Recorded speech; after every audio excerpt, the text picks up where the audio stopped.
Hello साथीहरू नमस्कार। मेरो युट्युब च्यानलमा यहाँहरूलाई स्वागत छ। आज म यो भिडियो चाहिँ विशेष गरी शिक्षक साथीहरूको लागि तयार पार्न गइरहेको छु। शिक्षक साथीहरूको सञ्चय कोषको रकम ब्याङ्कमा दाखिला गरिसकेपछि त्यसलाई वेब इन्ट्री अथवा सञ्चय कोषको वेबसाइटमा गएर वेब इन्ट्री कसरी गर्ने त्यसको बारेमा म सिकाउन गइरहेको छु। सुरुमा चाहिँ तपाईहरुलाई के आवश्यकता पर्दछ त्यसको बारेमा जानकारी हुनुपर्दछ। सुरुमा चाहिँ तपाईले ब्याङ्क दाखिला गरेको भाउचर आवश्यकता पर्ने गर्दछ। यसमा चाहिँ मिति र हाम्रो ब्याङ्कबाट ट्रान्ज्याक्सन आइडी दिएको हुन्छ, त्यो आइडी प्रयोग गर्नुपर्ने हुन्छ। त्यही भएर त्यो भाउचर चाहिँ आवश्यकता पर्ने गर्दछ र तपाईको अफिस लगइनको लागि अफिस आइडी र पासवर्ड थाहा भएको हुनुपर्दछ। अब त्यसको लागि चाहिँ कसरी गर्ने भन्ने कुरा चाहिँ म अब सिकाउन गइरहेको छु। तपाईहरुले यहाँ ध्यान दिएर हेर्नुहोला। सुरुमा चाहिँ तपाईहरु सञ्चय कोषको लगइन गर्नको लागि सञ्चय कोषको वेबसाइटमा जानुहोला।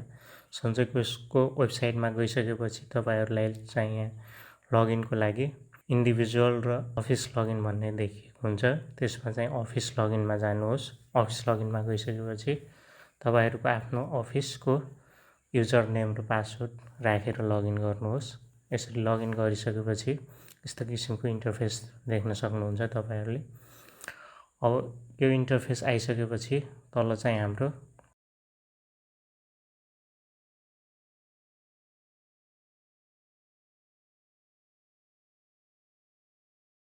ब्याङ्क ट्रान्ज्याक्सन इन्ट्री भन्ने हुन्छ। ब्याङ्क ट्रान्ज्याक्सन इन्ट्रीमा क्लिक गर्नुहोस्। क्लिक गरिसकेपछि यस्तो किसिमको इन्टरफेस आउँछ। अब यसमा चाहिँ सुरुमा चाहिँ हामीले वेब इन्ट्री गरेको हुनुपर्दछ। त्यसको लागि चाहिँ माथि एरो देखाएको छ हो त्यो एरोमा जानुहोस्। एरोमा गइसकेपछि फन्ड डिपोजिट इन्ट्री भन्ने हुन्छ, त्यसमा क्लिक गर्नुहोस्।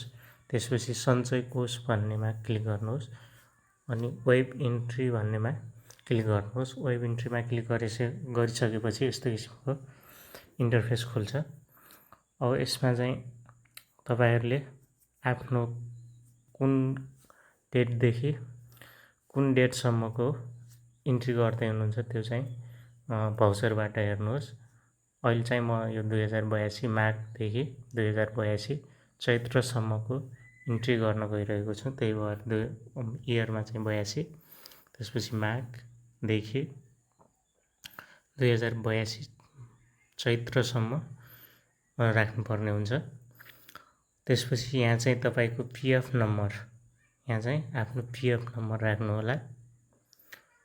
यसरी पीएफ नम्बर राखिसकेपछि तपाईको नाम अटोमेटिक देखिनेछ र यहाँ चाहिँ अमाउन्टमा चाहिँ तपाईको भाउचरमा उल्लेख भए अनुसारको अमाउन्ट राख्नुहोला। यसरी भाउचरमा उल्लेख भएको अमाउन्ट राखिसकेपछि सेभ गर्नुहोला। सेभ भन्नेमा थिच्नुहोला।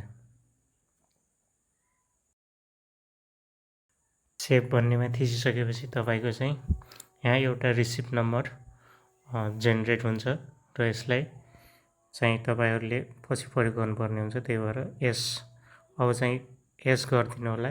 यसमा एस गरिसकेपछि चाहिँ तपाईको यस्तो किसिमको इन्टरफेस आउँछ र यहाँ चाहिँ अब तपाईले माथि चाहिँ कन्ट्रिब्युसन भन्ने चुज गर्नुहोला र ब्याङ्क दाखिला गर्नको लागि चाहिँ रकम ब्याङ्क दाखिला गरिसकेको भए भन्नेमा क्लिक गरिसकेपछि यस्तो आउँछ। यसमा चाहिँ तपाईहरुको आफ्नो ब्याङ्क ट्रान्ज्याक्सन आइडी दिएको हुन्छ, त्यो आइडी यहाँ भर्नुपर्ने हुन्छ। यसरी भरिसकेपछि तपाईहरुको यो सम्पूर्ण विवरण यहाँ भरिसकेपछि सेभ भन्नेमा क्लिक गर्नुहोला। सेभ भन्नेमा क्लिक गरिसकेपछि यस्तो किसिमको जेनेरेट हुन्छ।